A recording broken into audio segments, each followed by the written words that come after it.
Ahoj, tak já vás opět vítám u dalšího dílu našeho podcastu Medicína srdcem, do kterého si zveme lékaře, studenty, pacienty, zkrátka lidi, kteří k tématu zdraví mají co říct. Mé jméno je Tereza, jsem studentka Lékařské fakulty v Plzni a dnes je tu se mnou úžasný host a tím je Monika Mášová. Ahoj Mončo. Ahoj. My jsme se teda nakonec nemohli sejít osobně, takže rozhovor nahráváme takhle přes aplikaci Zoom, tak snad to všechno proběhne v pořádku. Moni, já jsem si tě pozvala z jednoho hlavního důvodu a tím je tvoje diagnóza. Prosím tě, prozrať nám, s čím se léčíš.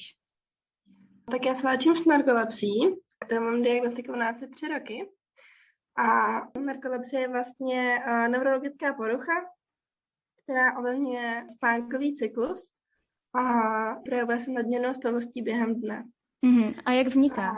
A vzniká nedostatkem hypokretinu v mozkomíšním moku, který vlastně reguluje ten režim bdění a REM spánku. Jak časté je toto onemocnění? No, je celkem vzácný. Trpí tím 2 až 5 lidí z 10 000. Což jsem teda z toho sama překvapená, protože už vlastně v rodině jsem vlastně 3. člověk. A u těch tvých rodinných příslušníků, jak se na to přišlo? Oni to věděli od malička? Teta, babičky, sestra, tak ta už to má potvrzené od nějaký ty puberty, kdy taky vlastně měla nadměrnou denní spavost a kataplexie. Takže vlastně tato léčí doteď, nebo jako tlumí ty příznaky. A pradědeček, vlastně tatínek, tak tento nikdy neměl teda lékařsky potvrzené, ale podle všech těch příznaků se domníváme, že to tedy měl. Jak se na to přišlo u tebe? U mě to trvalo celkem dlouho, než se přišlo, že to je narkolepsie. Když se zpětně s rodičemi díváme na staré lékařské zprávy, tak zjišťujeme, že jsem to dělala vlastně opravdu už úplně od malička, kdy při různých emocích jsem měla silná kataplexie, kdy jsem vlastně lehla na zem a těžce se mi dýchalo a nemohla jsem vůbec se hýbat. A už vlastně jako malečka jsem s tímhle navštěvovala neurologii, kdy se mi dělaly různé vyšetření, ale nikdy se to nepřisuzovalo narkolepsii. A já jsem to začala řešit kolem tak toho 18. roku, kdy jsem přišla na vysokou školu a měla jsem opravdu nadměrnou denní spavost a už se si toho začalo všímat nejenom okolí, ale hlavně i já, protože jsem usínala třeba při chůzi nebo při jídle, kdy už to prostě nebylo normální a to, že jsem si šla po škole lehnout na hodinku, mi nikdy nepřišlo jako neobvyklý. Takže jsem vlastně šla ke svému obvodnímu lékaři, tam tomu jsem sdělila veškeré moje příznaky a ten mi vlastně sdělil, že je to normální, že prostě patří k přechodu na vysokou školu a to bylo všechno. Potom po nějakých 3 měsících jsem navštívila vlastně obvodního lékaře znovu, kdy vlastně jsme dělali vyšetření štítné žlázy a nic se nepotvrdilo. A pak jsem to tady neřešila další dobu. A poté se mě všimla moje vyučující vlastně lékařka, která se zaměřuje na internu. A všimla se toho, že jsem na jejich přednáškách usínala a vlastně začala se mnou tento problém řešit. A ta zjistila, že mám vysokou hladinu kortizolu, což je vlastně stresový hormon. Takže mě poslala na vyšetření nadledvinek a všechno se potvrdilo, že jsem v pořádku. A pak jsem šla tady znovu k obvodnímu lékaři a to mě tady už doporučil k neurologovi. A paní neuroložka hned z první návštěvy prostě se byla jistá, že se jedná o nějakou spánkovou nemoc a doporučila mě do spánkové laboratoře v Praze a na magnetickou rezonanci. A tam se teda zjistilo, že trpíš narkolepsií. Ano. Vlastně z mozkomíšního moku a z genetických testů. Teď mě napadá, dá se vůbec tvoje onemocnění úplně vyléčit? Nedá, dají se pouze potlačit příznaky. Vlastně už to nikdy nevyléčím. Ty jsi už zmínila, že trpíš typem 1 a existuje i nějaký další typ té narkolepsie? Ano, narkolepsie se dělí na 2 typy. Na typ 1, což je s kataplexí, a na typ 2 narkolepsie vlastně bez kataplexí.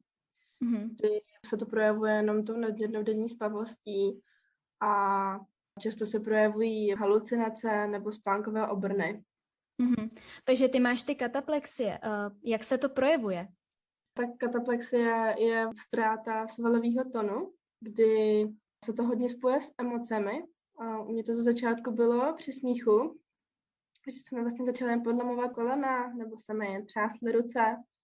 Teď už se to vlastně projevuje tím, že mi spadne hlava, stuhnou mi mimický svaly, jazyk mi hodně stuhne a vlastně tak jako pomaličku hroutím k zemi. Může ti takhle někdo pomoct v blízkosti, popřípadě jak? Většinou spíš jako zabránit tomu, aby jsem se třeba uhodila o okolní předměty. Spíš mě nerozesmívat, pokud se jedná o kataplexi vyvolanou smíchem, tak nerozesmívat mě dál, protože vlastně já jsem celou dobu při vědomí, celou dobu to vnímám, akorát se nemůžu hýbat. A vlastně tím, že ten člověk mi bude dále vyvolávat ten podnět, tak ty kataplexie vlastně pokračují dál. To slovo kataplexie, narkolepsie, trochu to evokuje epilepsii. Má to s tím něco společného? Vůbec nic.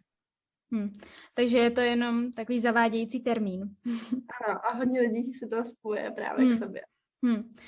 Jak často se setkáváš s těmito stavy, přímo s tou kataplexí? Tak já se s tím setkám celkem často. Dříve to bylo tedy třeba jednou za týden, teď to mám několikrát denně, ale také záleží, jestli to jsou ty silnější kataplexie nebo ty slabší. Slabší považuji třes rukou nebo poklesnutí té hlavy nebo stuhnutí vlastně mimických svalů, ale ty silnější už opravdu považuji to, že spadnu na zem. Jak dlouho takhle trvá potom ten stav? Většinou to do těch 2-3 minut vymezí. Odezní to úplně spontánně. Úplně spontánně. Ty jsi taky říkala, že teda narkolepsie se pojí s tím, že spíš hodně hodin denně. Kolik tak denně prospíš hodin? No, myslím si, že to je tak těch 13 hodin. 12-13. A dostala ses někdy i na vyšší číslo? Dostala. Během covidu teďkom v lednu jsme to až počítali, jak to bylo neuvěřitelné, že jsem vlastně prospala opravdu celý den. A dostala jsem se na 20 hodin. A když se takhle vyspíš, cítíš se potom čilejší, odpočatější? No, ono záleží. Někdy mi ty hodinové spánky odpoledne třeba po obědě hodně pomůžou, že se opravdu cítím odpočatá. Ale pak mám dny, kdy spím třeba od 9 do večera do 9 do rána a cítím se strašně nevyspalá. Takže bych opravdu si šla klidně ještě na další 2 hodinky lehnout. A pak mám dny, kdy spím 4 hodiny přes noc a jsem úplně chillá. A jak jsi říkala, že se ti tyhle stavy stávaly i na vysoké škole nebo i na střední škole, posmívali se ti třeba spolužáci, že pořád spíš, nebo setkávala se s nějakými negativními narážkami na tebe? S tím se setkávám furt a ze začátku jsem trpěla hodně depresema kvůli tomu, protože vlastně do mě každý šil, co dělám v noci, nebo prostě, že já jsem neschopná jakýchkoliv jiných činností během dne, že vlastně furt jenom spím. Měla jsem hodně problém na té vysoké škole, vyučujícím to vadilo, nebo přednášejícím, což chápu. Dokonce jsem byla i z některých přednášek vyhozená. A v té době jsem to vlastně neměla ještě diagnostikovaný, takže jsem se nemohla jakým způsobem prostě bránit a říct jim, že vlastně toto nemůžu. A no, potýkám se třeba s tím, že nechodím moc na žádný společenský akce, jako oslavy, různý party s kamarádama a takhle, protože 10 hodin je pro mě večerka. A často se stává, že ještě většinou během tady těch různých oslav se jde třeba na hodinku lehnout. A rodina se s tím taky docela dlouho zžívala. A teď už to tady chápou, v té době to mám diagnostikovaný a jsou hodně tolerantní, co se toho týče. Kamarádi nebo blízký okolí taky, ale furt jsou mi nepříjemný vlastně ty pocity nebo stavy, kde třeba usnu ve vlaku nebo v veřejné dopravě.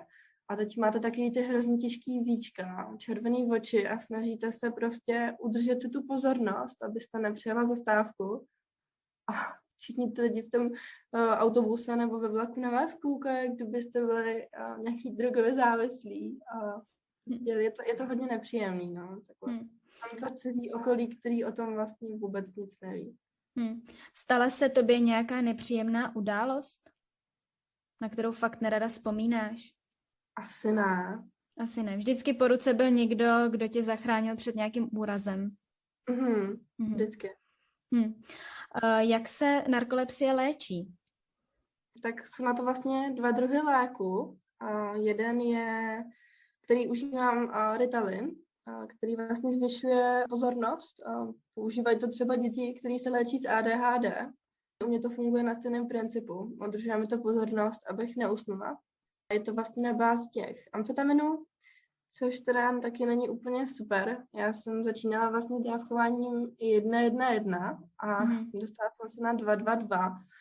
Takže každý ráno, odpoledne nebo v poledne a večer. Jo.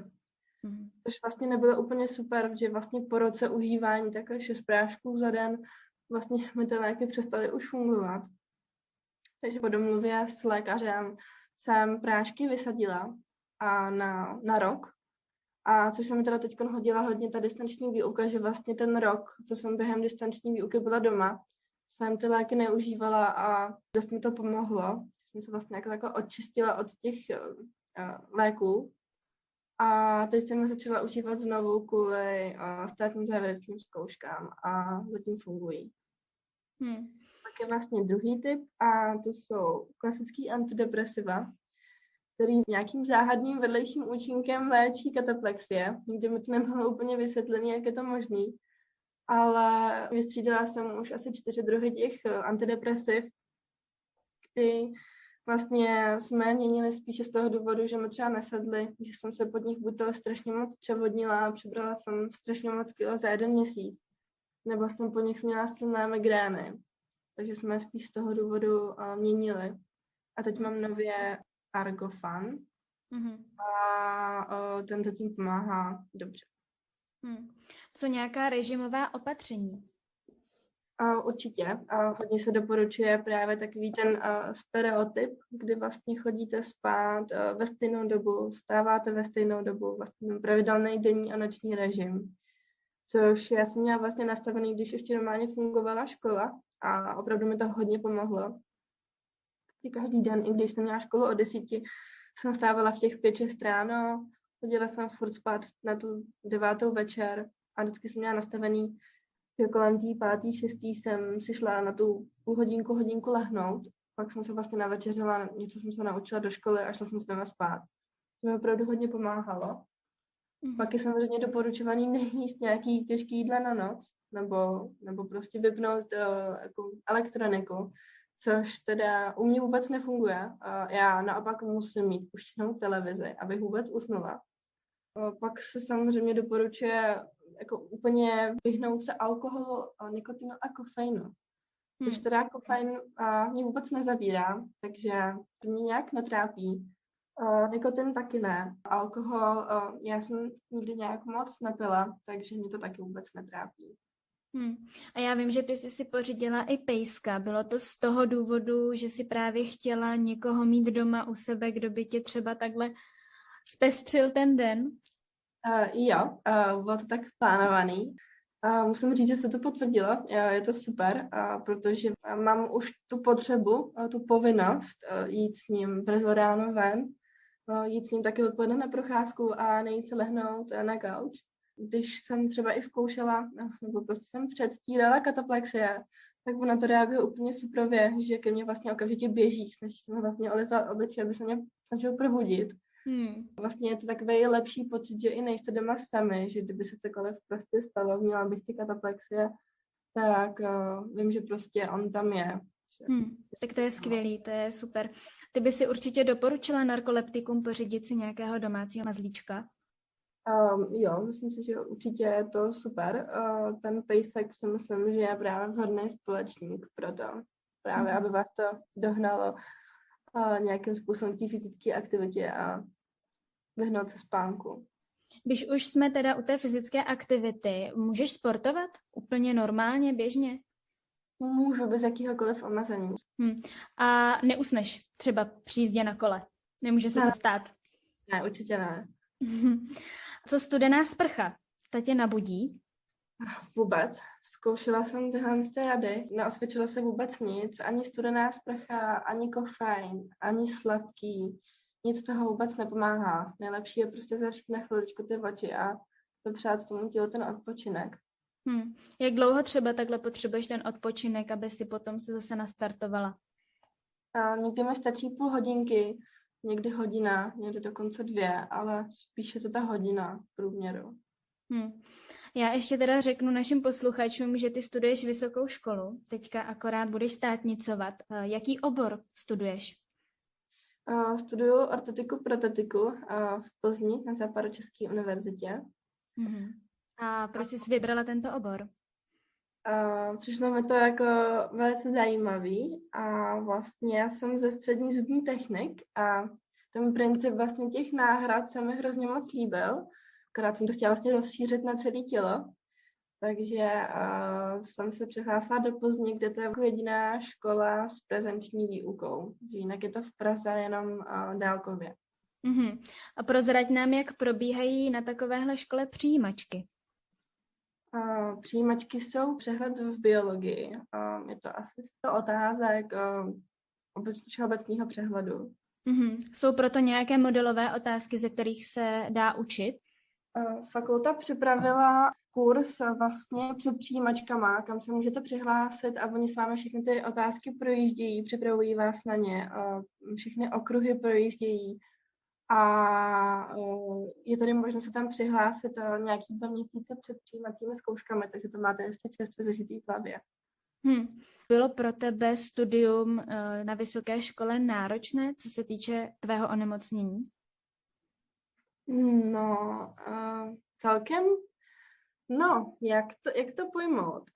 Přednášky byly asi pro každýho celkem náročný, protože jsme byli opravdu od 8 od rána třeba do 6 do večera, kdy jsme měli třeba jenom hodinovou pauzičku, ale já si myslím, že jsem to zvládla hodně dobře, protože jsem k tomu měla ještě takovou menší brigádu v kavárně, hnedka vlastně vedle školy, protože jsem potřebovala nějaký peníze navíc a myslím si, že jsem to zvládla jako skvěle, akorát tady opravdu jsem přišla potom domů už úplně vyštěvená a byla jsem ráda, že jsem si mohla konečně lehnout po celém dní.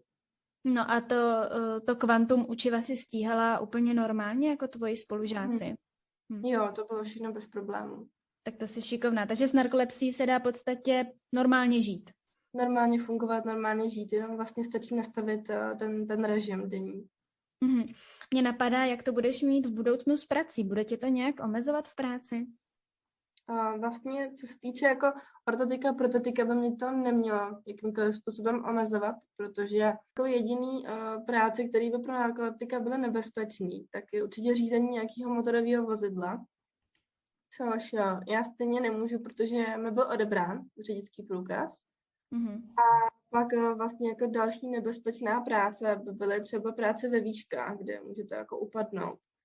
Což u mě teda taky nehrozí, takže já bych žádný omezení mít teda vůbec neměla. S tím řízením auta je možnost, že ti někdy řidičák vrátí?